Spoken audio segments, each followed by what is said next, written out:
दरम्यान एक मोठी बातमी आपल्यापर्यंत पोहोचते। पंतप्रधानांच्या ताफ्यातल्या गाड्यांची संख्या आता कमी होणार आहे।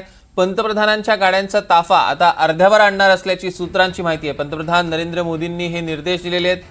ईव्ही वाहनं वाढवा, नवीन कार खरेदी नको, असं देखील पंतप्रधान म्हणालेले आहेत। रामराजे आपले प्रतिनिधी आपल्यासोबत थेट दिल्लीहून आपल्यासोबत जोडले गेलेत। रामराजे, काय अधिकचे अपडेट्स आहेत?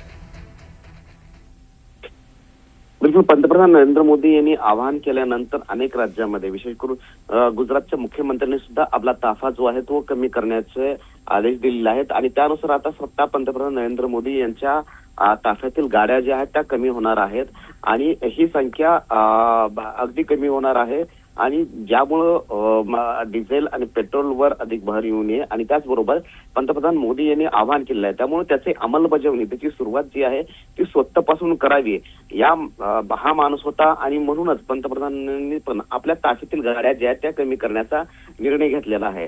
याचाच अर्थ की जर पंतप्रधान गाड्या कमी करत असेल तर इतर मुख्यमंत्री, इतर केंद्रीय मंत्री आणि इतर नेत्यांनी सुद्धा त्याचं पालन करावं असं सुद्धा एक संकेत जो तो दिला गेलेला आहे। त्यामुळे इथून पुढे केंद्रीय निश्चितच रामराजे, या संदर्भातले अधिकचे अपडेट्स आम्ही तुमच्याकडनं घेऊ। तुर्तास धन्यवाद।